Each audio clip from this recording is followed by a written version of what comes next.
Si on a participé à un crime contre l'humanité, on ne peut pas être célébré dans l'espace public. On ne peut pas l'être. Mais quand vous en prenez à Charles de Gaulle, est-ce que vous ne poussez pas le bouchon un petit peu loin? Écoutez, moi je vois Charles de Gaulle avec mon regard d'africaine. Hein. Oui. Donc la France peut tout à fait décider de le considérer comme un héros. Ah oui, la France libre. Voilà, la France peut considérer... Oui, la France libre dont la capitale était Brazzaville peut tout à fait donc décider de le considérer comme un héros. Il n'en demeure pas moins qu'il est à l'origine d'un grand nombre de crimes aussi. Et c'est important de préciser à quels endroits la société est aujourd'hui divisée. Nous sommes à la veille d'une longue guerre menée par la France aux indépendantistes. Une guerre qui n'osera jamais dire son nom. Un demi-siècle plus tard, cette guerre de libération perdue, au bilan lourd de plusieurs dizaines de milliers de victimes, demeure cachée, sans images et partiellement classée secret défense, puisqu'officiellement, il ne s'est rien passé au Cameroun. Nous nous rendons dans un village isolé du sud-ouest de la France pour rencontrer Max Bardet. Cet ancien soldat français a été envoyé au Cameroun entre 1962 et 1964 dans la région des Bamileke. Max Bardet parle des atrocités qu'il a vues. Les hommes, ils devaient les achever, et les femmes, ils les achevaient pas. Ils les laissaient mourir comme ça. Max Bardet était accompagné d'un officier de l'armée française. Ce que voulait voir cet officier qui était avec moi, c'était qu'il n'y ait surtout pas de comment dirais-je, de gens qui puissent aller raconter ça et qu'on puisse impliquer justement, comme il y avait encore quelques militaires français, qu'on puisse impliquer la France dans ces affaires-là. L'ancien soldat dit comprendre la colère de nombreux Camerounais. Moi, je serais à leur place, j'en voudrais. Je serais moune et j'en voudrais aux Français. Enfin, j'en voudrais aux Français. Les Français ont continué de façon très discrète en pilotant les opérations, puisqu'en étant vraiment massivement sur le terrain, à réprimer non seulement le mouvement nationaliste représenté par l'Union des populations du Cameroun, l'UPC, mais également les populations suspectées de soutenir ces mouvements qui étaient qualifiés de subversifs. Donc ça a été une répression à la fois très discrète, voire secrète, c'est-à-dire qu'en métropole, dans l'ex-métropole, en France, personne n'était au courant que ces opérations militaires étaient en cours. Des opérations à la fois donc très discrètes, très secrètes, et en même temps extrêmement violentes. C'est-à-dire qu'on est, à partir de 1960, dans des logiques de bombardement de villages, de rassemblement de centaines de milliers de villageois dans des villages de regroupement derrière des barbelés, une torture qui se systématise. Les gouvernements français actuels s'inquiètent des conclusions qu'on peut tirer de cette guerre, puisque cette guerre n'a pas été seulement un moment de répression, mais ça a permis d'installer un système de gouvernance, à la fois au Cameroun, mais plus globalement dans toutes les anciennes colonies françaises d'Afrique. Aller y regarder de plus près sur cette guerre implique également de s'interroger sur les conséquences à long terme pour beaucoup de pays. Et ça, je crois que ça inquiète beaucoup les dirigeants français, qu'ils soient de gauche ou de droite. Sur place au Cameroun, certains se souviennent encore de la période des massacres. Tadeye Melon a été le garde du corps du dernier grand leader historique de l'UPC, Ernest Ouandié. C'était vraiment une guerre sans pitié. Ils bombardaient sans connaître même si c'est un homme ou c'est un enfant. Ils bombardaient ça. Peut-être pour donner du contexte, justement, je pourrais citer la phrase de Pierre Messmer. Et dans ses mémoires, il dit cette phrase que je cite: « Nous avons accordé l'indépendance à ceux qui la demandaient le moins, après avoir éliminé politiquement et militairement ceux qui la demandaient avec le plus d'intransigeance. » En une phrase, il résume assez bien le contexte de l'époque, en effet. Et les mots sont choisis. Éliminer politiquement, puis militairement, c'est exactement ce qui s'est passé. C'est-à-dire que la France, le Conseil des ministres en France a interdit l'Union des populations du Cameroun. L'UPC est donc rentré en clandestinité et refusant d'abandonner le combat, la France s'est acharnée militairement, cette fois-ci, avec des vastes opérations militaires pour essayer non seulement d'éradiquer l'UPC, mais également toutes les populations accusées de les soutenir, de soutenir les nationalistes. Parce qu'il y en avait d'autres ?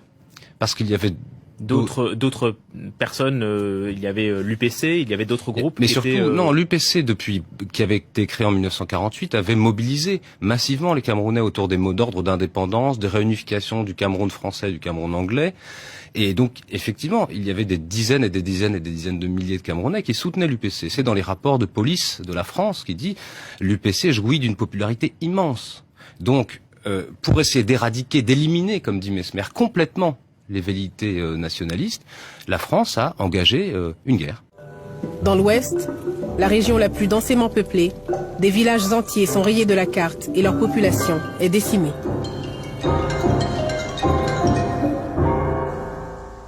Même après l'indépendance, même après 60, ils ont toujours bombardé. Mais les bombes, c'était presque tous les jours. Pas aux mêmes endroits. On pouvait déverser à Bamenjou aujourd'hui. Demain, c'est à Bouddha. Après-demain, c'est à Bangou. C'est comme ça. Là où c'est dur. Ils ne déversaient pas pour rien. C'est là où la guerre chauffait. Ils viennent déverser.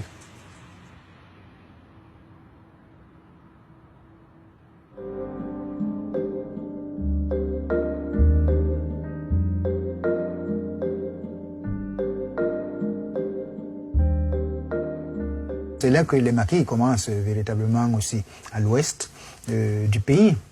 Et donc jusqu'en 1960 à peu près, l'action armée se développe largement ici à l'ouest, mais est programmé aussi l'assassinat de Moumié, en même temps que l'assassinat de Patrice Lumumba.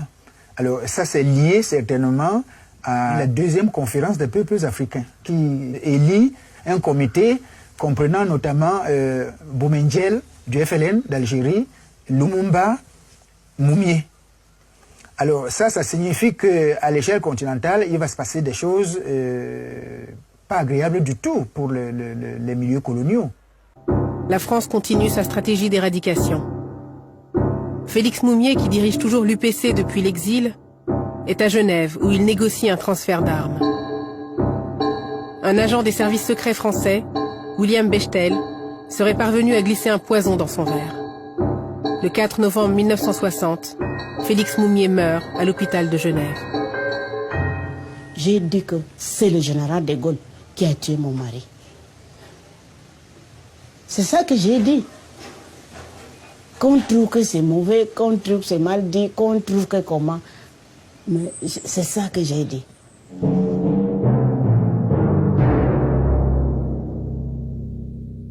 On a toute une série d'opérations qui vont du ratissage et du bouclage dans les années 60, en 1960, février 60, mars 60, mars 60 encore une fois, avec des noms comme Charlie, Echo, Épervier, Martinet, Gold, Juliette, etc. Il y a des opérations tant terrestres que par aviation. Le napalm a été utilisé au Cameroun. Le napalm a été utilisé au Cameroun, même s'il y a certains démentis pour la forme. Monsieur Mesmer ne pourra pas faire un démenti sérieux à ce sujet. Donc vous avez entendu parler de napalm? Oui. C'est pas important.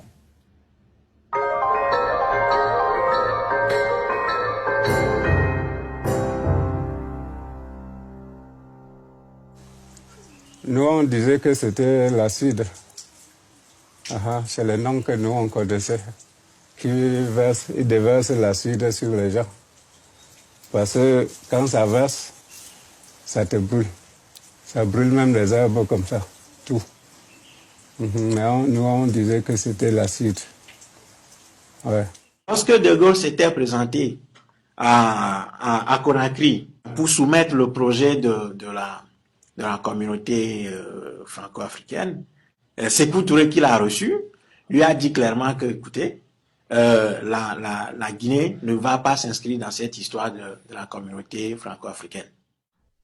Le Guinéen Sékou Touré a le toupet de refuser la main généreusement tendue par la France. Par un discours courageux et exalté, Sékou affirme sa volonté d'indépendance au nez et à la barbe du général de Gaulle, dont le moins qu'on puisse dire est qu'il prend très très mal l'affront. Le SDEC lance l'opération Persil, qui consiste à inonder la Guinée de fausses monnaies pour couler l'économie du pays. Les services forment des groupes d'armées d'opposants guinéens, notamment depuis le Sénégal. On tente d'éliminer physiquement Sékou Touré. Toutes les tentatives échouent, dont l'une d'elles de façon rocambolesque. Ils ont cherché à assassiner à plusieurs reprises le leader de l'indépendance de la Guinée. Ils ont monté beaucoup d'opérations contre lui via les services secrets français et la DGSE pour l'assassiner, mais ils n'ont pas pu le faire. Et toutes ces opérations ont échoué contre lui. Mais les Français ne se sont pas arrêtés là, c'est-à-dire aux attentats contre sa vie.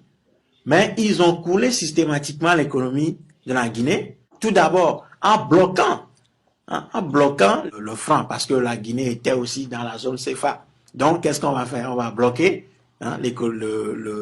tout ce qu'il y a comme devise venant de la Guinée. On a mis un cachet spécial dessus, de sorte que dès que l'argent de la Guinée sort de la Guinée, cet argent ne peut pas être utilisé dans les autres pays.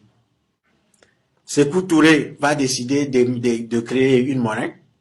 Les Français vont émettre de faux monnaies pour inonder le pays et couler ainsi également ce projet, enfin cette réalisation de Sékou Touré. Sylvanus Olympio, qui s'est battu durant des années pour le Togo, qui a été assassiné tout simplement parce que il s'était opposé à la France et que il avait voulu signer un accord avec la Banque de France pour sortir le Togo de la zone franc CFA et créer une autre monnaie. C'est-à-dire, il avait voulu signer cet accord le 15 janvier 1963. Le 13 janvier, il a été assassiné. Donc, quand il a été assassiné, on n'a même pas autorisé que son corps puisse reposer au Togo. Son corps repose au Bénin. Et depuis lors, son corps continue d'être au Bénin, jusqu'à présent. Ouais. Voilà, comme je vous l'ai dit, le général de Gaulle. C'est lui, vous pouvez noter ça, vous pouvez aller vérifier au journal officiel. Voilà celui qui a créé le franc CFA. Et à partir de là, se dégage des privilèges. Le franc CFA se fabrique à Chamalières, notez-le, prenez-le. Vous pouvez appeler tout de suite. Comme aujourd'hui c'est samedi, sinon demain, lundi, ils vont répondre. C'est là se fabrique à Chamalières le franc des colonies françaises d'Afrique, en abrégé le franc CFA. Donc, à partir de là, vous voyez bien, comme on dit, le Conseil des ministres peut dévaluer ou réévaluer le franc CFA. Ça, c'est sur papier. Mais dans la réalité, c'est autre. Pourquoi? C'est ce que nous dit le ministre français, le premier ministre français, en la personne de M. Édouard Balladur. Il dit, par exemple, que le franc CFA n'a pas été dévalué par les Africains. Le franc CFA a été dévalué, vous le lisez avec moi, à l'instigation de la France. Voilà, c'est ça l'élément important. Mais Édouard Balladur va plus loin pour dire, la monnaie n'est pas un sujet technique, mais politique qui touche à la souveraineté et à l'indépendance des nations. Et sur ce point-là, il a 1 milliard de fois raison. Pourquoi? Parce que la monnaie, le pouvoir de la monnaie appartient au peuple. Sinon, ce sont les représentants du peuple. Donc, ici, vous pouvez vous poser la question, mais pourquoi lui qui sait ça, il va dévaluer le franc CFA? Vous avez la réponse. Parce que le franc CFA appartient 100% à la France. S'il y a un budget, un financement à faire, ce qu'on appelle le financement du développement, sinon le niveau de développement socio-économique, c'est la France qui décide. C'est la France qui impose aux pays africains de la zone franc un niveau de sous-développement socio-économique. C'est elle. C'est un système qui est un héritage colonial. Ça nourrit la France. Quelles sont les conséquences? Il y en a plein. Mais parmi les grandes conséquences, nous pouvons dire qu'il y a un blocage de l'industrialisation des pays de l'Afrique et de la zone franc CFA depuis 1945 jusqu'à ce jour. Pourquoi? Lorsque vous voulez vous industrialiser, vous voulez acheter ce qu'on appelle les équipements industriels, etc. Eh bien, si vous voulez acheter aux Américains, eux, ils n'ont pas besoin de francs CFA. Ils ont besoin du dollar. On est d'accord? Alors, pour mémoire, comme le milieu est toujours hétérogène, on appelle devise toutes les monnaies du monde, sauf la monnaie du pays. Ça va? C'est ça qu'on appelle devise. Donc, si vos devises, c'est quand vous vendez, quand les Africains vendent à l'extérieur, qu'ils sont bloqués et qu'ils donnent leur devis à la France, ça veut dire objectivement, mathématiquement, scientifiquement, ils ne peuvent pas importer des biens d'équipement. Donc, ils ne peuvent pas s'industrialiser, ils ne peuvent pas transformer les matières premières chez eux. Et comme ils ne peuvent pas s'industrialiser, eh bien, tout naturellement, ils restent dans la pauvreté. Qu'est-ce que faisait les nazis? Il dit, vous, la France, apportez-nous les biens dont nous avons besoin.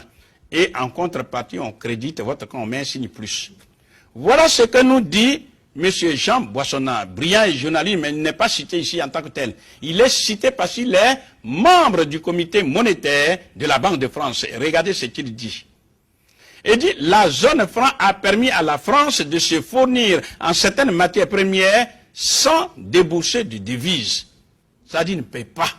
Pour mémoire, lorsque le Ghana va à la France est obligée de puiser dans ses réserves des devises pour payer le Ghana.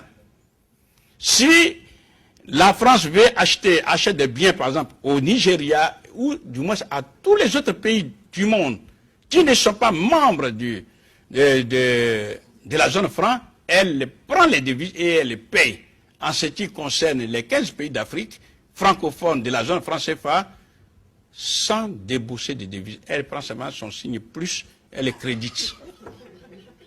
Voilà le système. Et je lui dis, bah oui, mais depuis que l'Afrique est libre, il n'y a plus de colonies en Afrique. Vous m'avez dit non.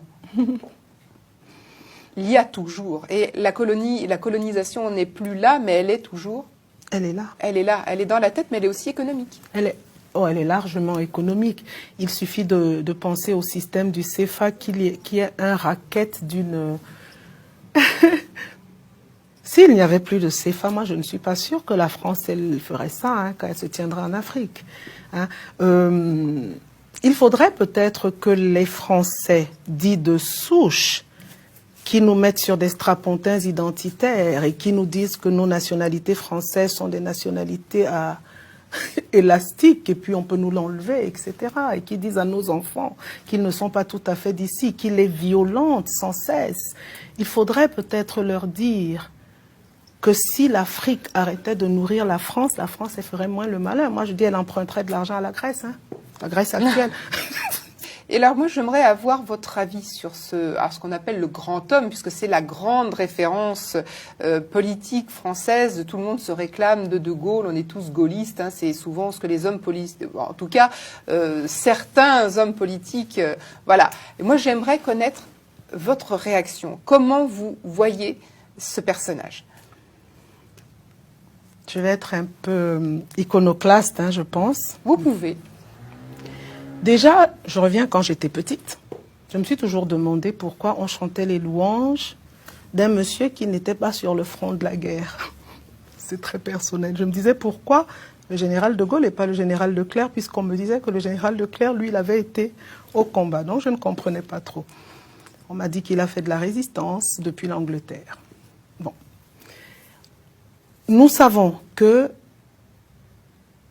le général de Gaulle, qui est une figure tutélaire ici, et qui a certainement des qualités, et qui est grand au moins par la taille. Oui. Le général de Gaulle, qui donc se battait contre une occupation, n'avait aucun scrupule à occuper ailleurs. Donc, je ne peux pas avoir une admiration pour quelqu'un qui méprisait autant les miens, je ne peux pas.